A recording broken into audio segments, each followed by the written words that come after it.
Hello বন্ধুরা, আমাদের channel সবাইকে স্বাগত জানাই। তো এই ভিডিও আজকে রিভিউ করব দ্য রেকিং কিউ মুভিটি। তো চলো না সময় নষ্ট করে ভিডিওটি শুরু করা যাক।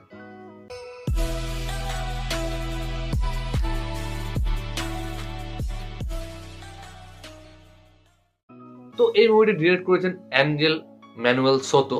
তো তাকে হয়তো আপনারা চিনবেন যদি ঠিকঠাক সিনেমা দেখেন বা ফলো করেন। তো তিনি ব্লু বিটেল যে ডিসির মুভিটি ছিল তিনি ডিরেক্ট করেছিলেন এবং বেশ ভালো ডিরেক্ট করেছিলেন। এবং এই যে সিনেমাটা, সত্যি কথা বলতে হলিউড যখন এই ধরনের সিনেমা তৈরি করে, অর্থাৎ একটু বেশি বাজেটে তৈরি করবে বাট সেই সিনেমাগুলোকে ওটিটিতে রিলিজ করবে, তখন আপনি বুঝে নেবেন যে এটা একটা এন্টারটেনমেন্ট মুভি হতে চলেছে। তো ঠিক তাই হয়েছে। এটা একটা বেস্ট এন্টারটেনিং মুভি।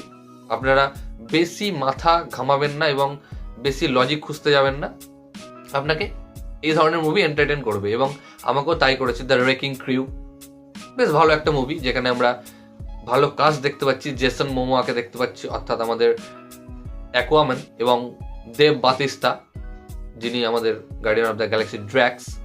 তো দুজনেই বেশ বড় অ্যাক্টর এবং এই দুজন অ্যাক্টর এই মুভিতে রয়েছেন। তো বিশাল একটা বড় কাস্ট বলা যেতে পারে। তো এই বড় কাস্টদের নিয়ে একটা বেশ ভালো একটা অ্যাকশন মুভি বানানো হয়েছে, যেটা ডাইরেক্টলি আমাজন প্রাইমে রিলিজ হয়েছে এবং 28শে জানুয়ারি রিলিজ হয়েছে। বাট আমি দেখলাম একটু দেরি হয়ে গেল। তো কেমন লাগলো? তো সত্যি কথা বলবো, আমি বেশ এন্টারটেন হয়েছি, মজা পেয়েছি সিনেমাটা দেখে।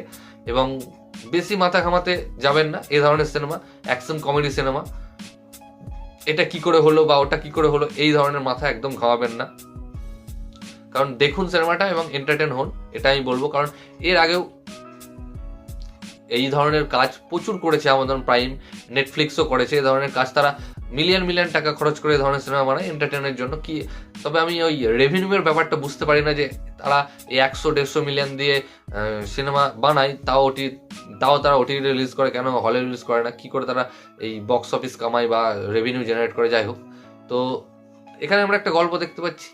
এই দুজনা সৎ ভাই এবং তারা আলাদা থাকে এবং তার বাবা একটা অ্যাক্সিডেন্টে মারা যায় এবং তারা খুঁজে পায় যে এটা কোনো অ্যাক্সিডেন্ট নয়, তার বাবাকে চক্রান্ত করে মারা হয়েছে।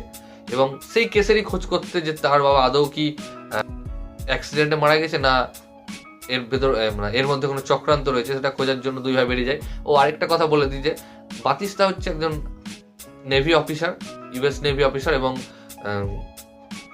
জেসন মোমো একজন পুলিশ, সাসপেন্ড পুলিশ। তো তারা দুই ভাই মিলে বেরিয়ে যায় এবং তাদের মধ্যে, যেহেতু বললাম তারা সৎ ভাই ছিল, তাদের মধ্যে কোনো বন্ডিং ছিল না। তো তারা নিজেদের মধ্যেই এই কেস সলভ করতে করতে লড়াই করে এবং তারপরে তাদের মধ্যে বন্ডিং হয় এবং তারা কিভাবে কেসটা সলভ করে সেটাই হচ্ছে দেখার বিষয়। এবং সিনেমাটা দেখলে আপনি দেখতে পাবেন বেশ ভালো অ্যাকশন রয়েছে, বেশ ভালো ফাইটিং সিন রয়েছে, সিনেমাটোগ্রাফি ভিএফএক্সও ঠিকঠাক, খুব একটা খারাপ নয়। এবং অ্যাকশন সিনগুলো দেখে বেশ মজা পাবেন, এন্টারটেন হবেন আপনারা। এবং এখানে বেশ কমেডিও রয়েছে অ্যাকশনের সাথে সাথে, যেটা বেশ ভালো লাগবে আপনাকে।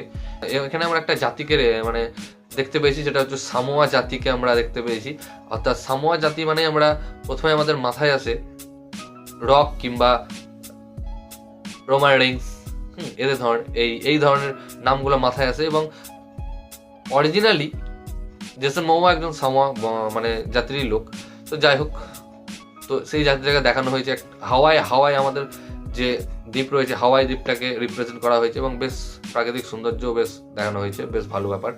এবং সিনেমাটাও বেশ এন্টারটেনিং, মজা দেবে আপনাকে। অ্যাকশন প্রেমীদের জন্য মাস্ট ওয়াচ। আমি তো মজা পেয়েছি। কি বেশি বড় সিনেমা না, 2 ঘন্টা সিনেমা। তো আপনারা দেখুন, আমাজন প্রাইমে অ্যাভেলেবল রয়েছে, মজা পাবেন।